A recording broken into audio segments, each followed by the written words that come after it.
better than Player-1 right now at Smash, likely. But again, this is a very experienced player here who has been one of the top Brawl players in the world. At one point was one of the top Smash 4 players in the world, and is still very talented on this Diddy Kong.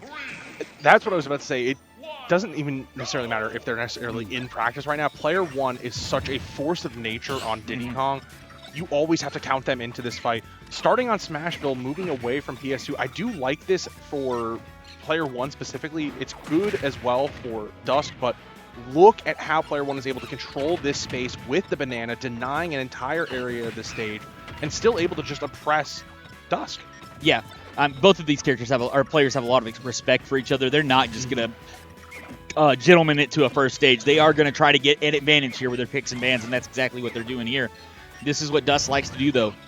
Control the stage with Game & Watch. Continue to try to find a way so that Player-1 can't quite get back to it and pick out these monkey flips, but instead it's Player-1 who has the advantage, but he misses on the monkey flip, and now we're back to Dusk here in the middle of the stage. Yeah, a good job to be able to control at least the part of the stage. Holding that platform down is exactly where Player-1 has wanted to be traditionally, keeping the banana within his grasp and on a platform.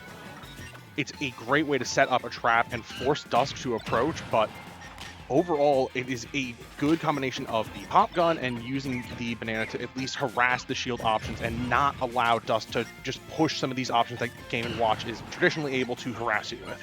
Right, and you've definitely got to think about what you're doing here. Game & Watch, they think of as like sometimes a spammy character can throw out a lot of options pretty safely, but you've really got to think about it because Player-1 is going to punish you. Is now towards the ledge, tries to set up the banana to give him some space. Uses the barrels to get back towards the middle of the stage. The throw here is towards the side. Can Dusk convert, but he can't.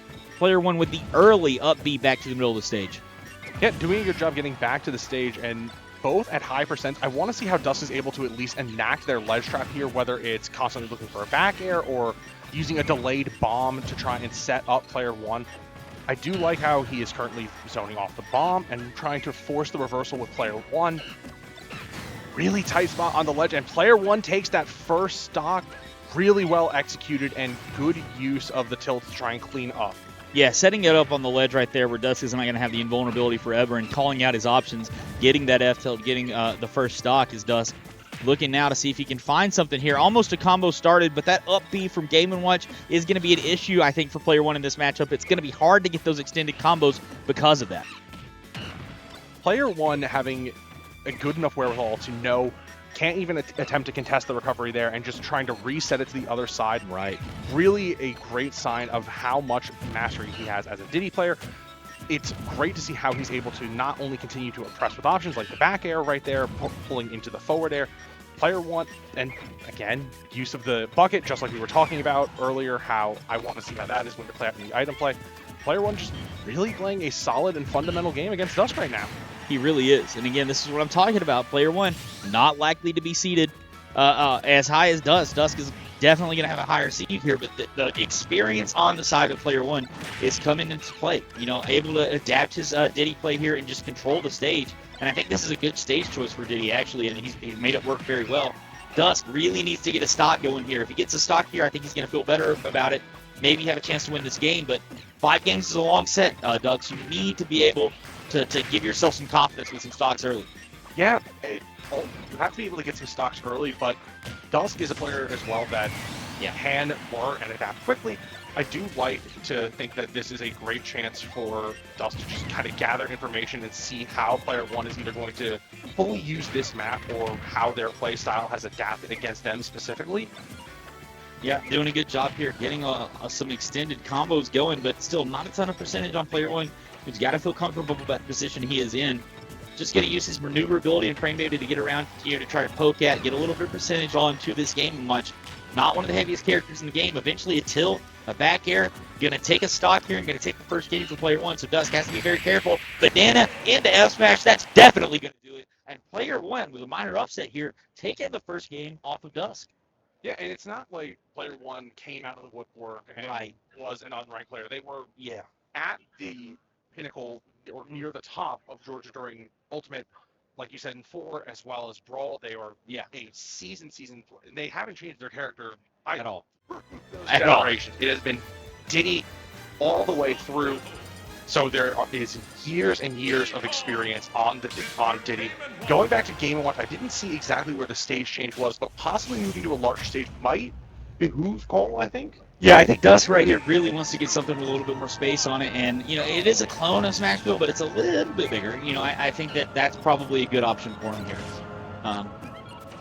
As getting into the stage control, trying to find some ground is Dusk, but Player-1 right now is really kind of controlling the tempo of this match. You can see it here as he reads him very well with the monkey flip, gets the banana out, going to try to set up at the ledge, but understands the Game & Watch has really good off-the-ledge options and says, you know what, I'm just going to back play, get my banana, and continue this onslaught right here as he's already 104-20.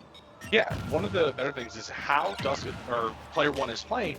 He's able to force Dusk to approach in one consistent way repeatedly through jumping in, and he is able to intercept and start his combos and keep him moving like that. Very low percent onto the side of Player-1, holding that center stage, and like I said, forcing Dusk to just keep coming either back to the stage or to approach him with a very specific and timed cadence. It's a strong start for Player-1, and it's going to be difficult for Dusk to at least to try and get back and break this neutral. Yeah, it is. And Diddy, though, I think is actually a really good character for this matchup. A lot of characters struggle with Game & Watch. They don't have the tools to deal with them, but Diddy can really go toe-to-toe in the air with Game & Watch. And like we say, Player-1 has done a really good job not trying to overextend the combos, not going where he shouldn't go and getting upbeat out of it and then, into a combo from Dusk. But instead, right here, he reads the shield drop coming out from Dusk, gets the up smash, and that's a very early kill for Player-1, who is feeling himself right now and very confident. Yeah, not a ton of grabs coming out on the side of Player-1, but hasn't even needed it, just using the item play to full advantage. And here, trying to set up a little bit of a combo using the banana pull on that platform and chasing with the back air. Player-1 is on a roll right now, and it almost seems like there's no real way to stop this pressure. No, and you can kind of see in Dusk's play right now that he's not really sure what his options are that are going to work here, because Player-1 has had an answer for everything that he wants to do. He's actually even had a hard time just throwing out hitboxes to see if something will hit. Great read right here there on the down air. The back air comes out, but instead Player-1 gets over the top of it to the up smash.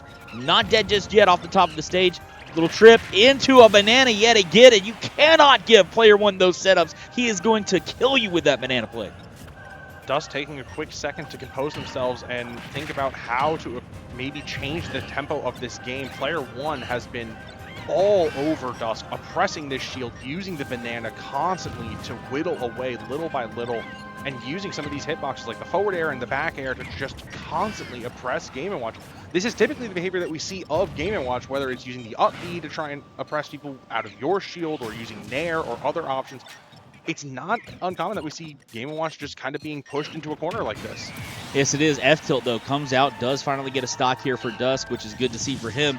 But Diddy, this is a character that I have always stood by this, Dux, is very, I think, underrated in Smash Ultimate. Didn't lose a ton from Ultimate where he was very good, or excuse me, from 4 where he was very good, in coming into this game. But people really haven't, I don't think, explored this character enough, and Player-1 showing that right now. Always going to be a tough matchup in bracket, and Dusk is struggling with it right now as he can't get back to the stage. The banana hit, trying to get that clap, trying to get something set up. The last hit of F-Smash does get Dusk off the top corner of the stage. And here we go. Player-1 with a 2-0 lead over Dusk, who I have to imagine was seeded to actually do very well in this tournament, given how well he's done recently in the PR here in Georgia. Yeah, it is a great chance to see how well Player-1 has been doing. I like to think that, do we see a change off the Game & Watch? Is it possible that we're going to... There it is. The Roy is coming out. So Roy... I do like this pick coming from Dusk. You're getting a disjoint. You're using a sword compared to trying to fight one-on-one versus Player-1. So a good chance for Dusk to make up some ground. I like the Smashville pick here. It is a good, or Smashville adjacent pick in Hollow Bastion for Roy. And this is a great chance for Dusk to try and come back and establish some momentum. But coming back 3-0 is not an easy task, Joe. No, it definitely isn't here as he comes to the Roy. We've talked about it. This was a character that he really enjoyed a lot. He played a lot in the early part of Ultimate. He played a lot in Smash 4. And coming back to it here, I do think that maybe some better tools to deal with Diddy if you can get in. But the banana is going to be a super big issue in this matchup, as it always has been for Roy. Trying to find some magic, though, here is Dusk. Has Diddy at some of that magical percentage here. A jab might convert into a stock if you get it near the edge of the stage, around that 75% mark. He's going to try here with the ledge guard, but again, Player One's movement, something that he's always been known for and has done really well with, is making him mix up what Dusk is looking for here, and it's hard for him to find these solid hits. Yeah, really difficult to try and find a solid hit, but Dusk is doing a good job of keeping the game close, constantly harassing Player One. But now you can see Player One has immediately shifted the way they're trying to approach this game. They're much more delicate. They realize Roy has a couple more options that can allow him to swing at Diddy and challenge him more efficiently. I really like how both players have adapted. We just have really good textbook ultimate being played right now. Something I'd really like to see from Dusk is I think that Roy can play with just his B buttons to a fair amount, especially with side B. You got your counter, you got your blazer coming out of shield, but he's grabbing the banana and he's immediately throwing it. So I'd like to see him hold it, not give Player One that option to use that banana or to pull another one out, and see if you can't find, a double-edged dance into something else. But instead, an up smash here from Player One is going to be able to take the first stock, as now he gets rockets back onto the stage. F tilt, keeping Dusk off the stage, tries to get the ledge trump here into something else, but he can't get more than a 72% in stage control, which is about all you can ask for. 75% relatively unanswered on the side of Player One, and more importantly, harassing Dusk as they try to recover. Roy can't necessarily make it back all the way from the depths, and I like that Player One is aggressively trying to stuff out those recoveries and make Dusk make a painful choice. Yeah, he really is here as Dusk is towards the ledge. He wanted to grab the banana. He does grab it here, but again, immediately throwing it to a ground, doesn't throw out a hitbox, and Player One is catching up on that when Dusk grabs the banana, he's throwing it immediately, and he's starting to punish those animations by avoiding it.